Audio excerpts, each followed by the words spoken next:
అధ్యక్ష అధ్యక్ష గౌరవ ముఖ్యమంత్రి గారు ప్రతిపక్ష పాత్రను మీరు బాగా నిర్వహించండి అని మాకు సలహా ఇచ్చారు. సంతోషం. ప్రజల తీర్పును మేము గౌరవిస్తాం. ప్రజలు మిమ్మల్ని ప్రశ్నించడం కోసమే మమ్మల్ని ఇక్కడ కూర్చోబెట్టారు. సో ప్రజలు మాకు ఇచ్చిన అవకాశాన్ని తప్పకుండా సద్వినియోగం చేసి మేము ప్రజల పక్షాన, మేము అధికార పక్షంలో ఉన్నా ప్రతిపక్షంలో ఉన్నా డెఫినెట్గా తెలంగాణ ప్రజల పక్షాన తెలంగాణ రాష్ట్ర ప్రయోజనాల కోసం మేము పోరాడతాం. అయితే గౌరవ ముఖ్యమంత్రి గారు బయట మాట్లాడినప్పుడు మీరు ఎన్ని గంటలు మాట్లాడతారో మాట్లాడండి, మీ మైక్ కట్ చేయము, మీరు ఎంతసేపు మాట్లాడినా శాసనసభలో అవకాశం ఇస్తాము అని బయటనేమో చెప్తా ఉన్నారు. కానీ లోపలికి వస్తే మైకు రావడం కోసం అడిగి అడిగి మా గొంతులు మూగబోతున్నటువంటి పరిస్థితి ఉన్నది తప్ప మైక్ ఇచ్చే పరిస్థితి లేదు. సో దయచేసి మీతో కోరేది, గౌరవ ముఖ్యమంత్రి గారు చాలా విషయాలు సత్యదూరమైనటువంటి విషయాలు చెప్పారు. సభ హుందాతనాన్ని తగ్గించే విధంగా మాట్లాడారు.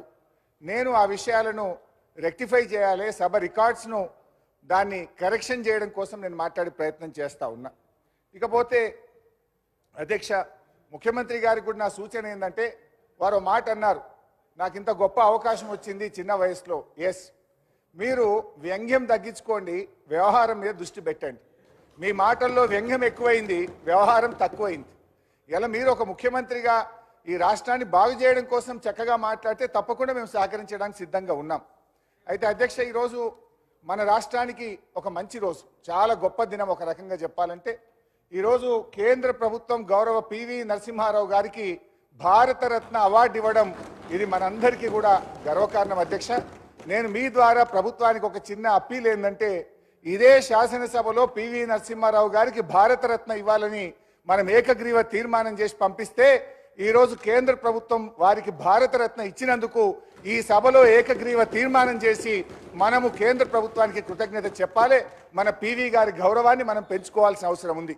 ఎందుకంటే మీరు పివి నరసింహారావు గారిని పట్టించుకోకపోయినా పివి ఘాట్ నిర్మించాం, అసెంబ్లీలో పివి చిత్రపటం పెట్టాం, పివి శత జయంతి వేడుకలను ఘనంగా జరిపాం, పివి గారి కూతురికి ఎమ్మెల్సీ ఇచ్చాం, పివి గారికి భారతరత్న ఇవ్వాలని నినదించాం.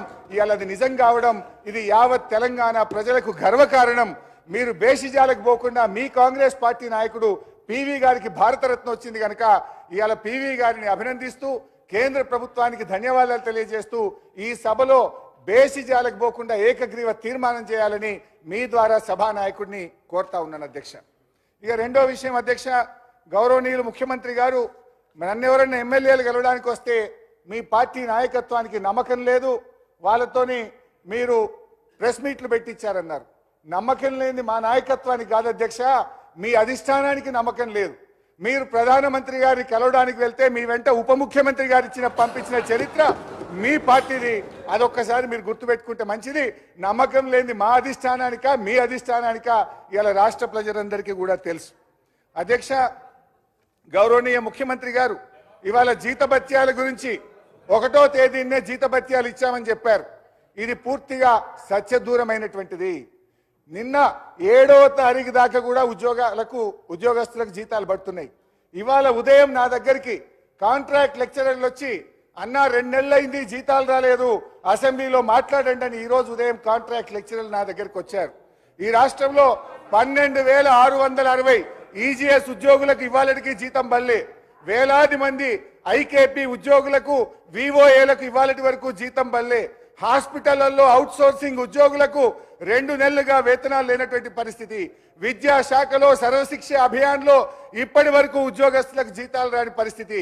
నేను మిమ్మల్ని విమర్శించడం కోసం చెప్తలేను, 1వ తారీఖు ఇచ్చినమని సత్యదూరమైన విషయం సభలో చెప్పారు. కరెక్షన్ చేసుకోండి. మీరు 1వ తారీఖు ఇవ్వలేదు, 6, 7వ తారీఖు దాకా ఇచ్చారు. ఇంకా రానటువంటి వాళ్ళు కూడా చాలా మంది ఉద్యోగస్తులు ఈ రాష్ట్రంలో ఉన్నారు. వాళ్ళకు వెంటనే జీతాలు ఇవ్వండి అని మీ ద్వారా గౌరవ ముఖ్యమంత్రి గారిని కోరుతా ఉన్నా.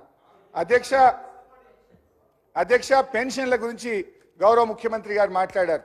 నేను ముఖ్యమంత్రి గారిని నేనేదో సవాళ్ళు విసరడమో ఛాలెంజ్లు చేయడమో చేయగలుగుతా, కానీ మీరు కొత్తగా వచ్చినారు, ఇంకా పూర్తిగా పరిపాలన మీద గ్రిప్ రాలేదు, ఇంకా రావాలి, సమయం పడుతుందని మీకు నేను కరెక్షన్ కోసం చెప్పే ప్రయత్నం చేస్తున్నా.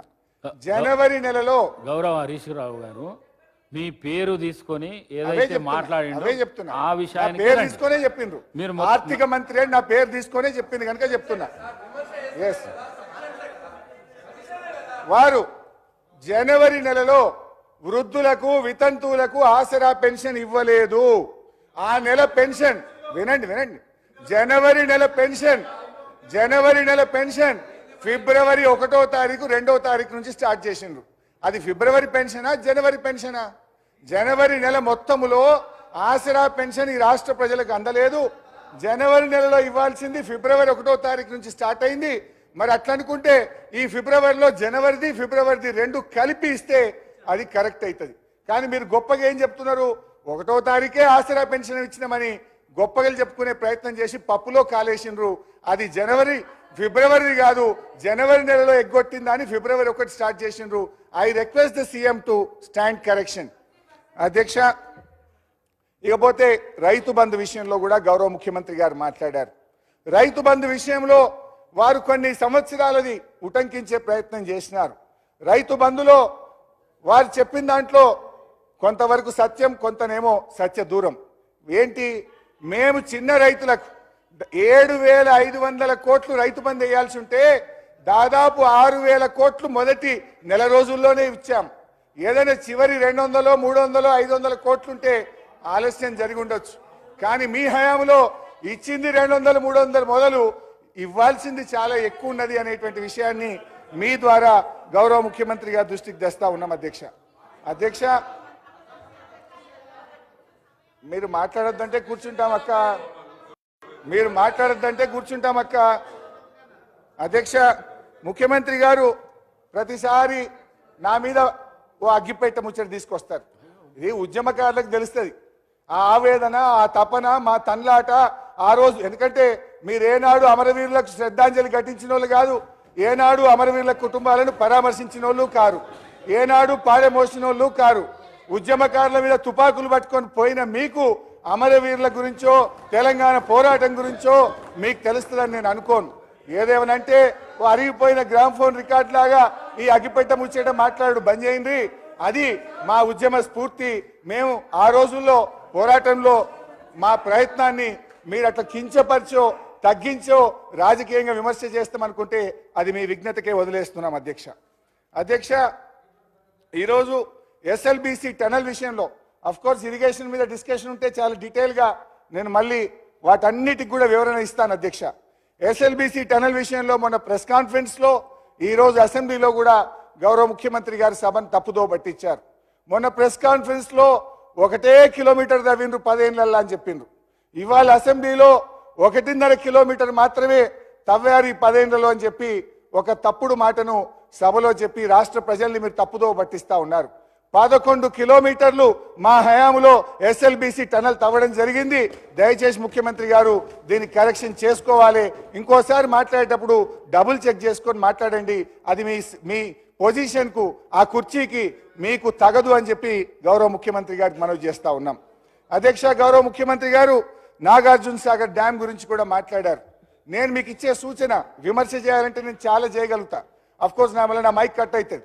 నేను మీకు ఇచ్చే సూచన, ఆ రోజు శ్రీశైలం ఆంధ్రప్రదేశ్ ప్రభుత్వ కంట్రోల్లో, నాగార్జున సాగర్ను తెలంగాణ ప్రభుత్వ కంట్రోల్లో ఇచ్చారు.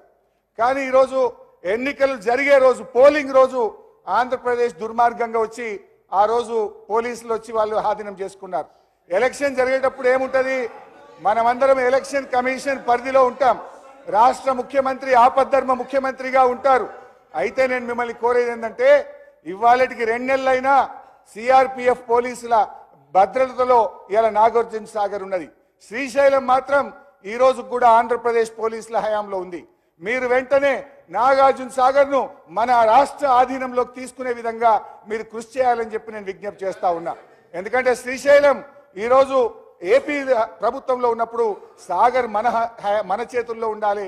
దానికి మీరు రమ్మంటే మీ వెంట అన్ని రకాలుగా రావడానికి, సహకరించడానికి మేము సిద్ధంగా ఉన్నామని మీ ద్వారా ముఖ్యమంత్రి గారికి తెలియజేస్తా ఉన్నాం. అధ్యక్ష, కేఆర్ఎంబి విషయంలో గౌరవ ముఖ్యమంత్రి గారు మళ్ళీ చాలా ఆరోపణలు చేసినారు.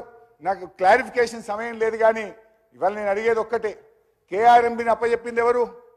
మీరు కాదా? మినిట్స్ చదివి వినిపించమంటారా?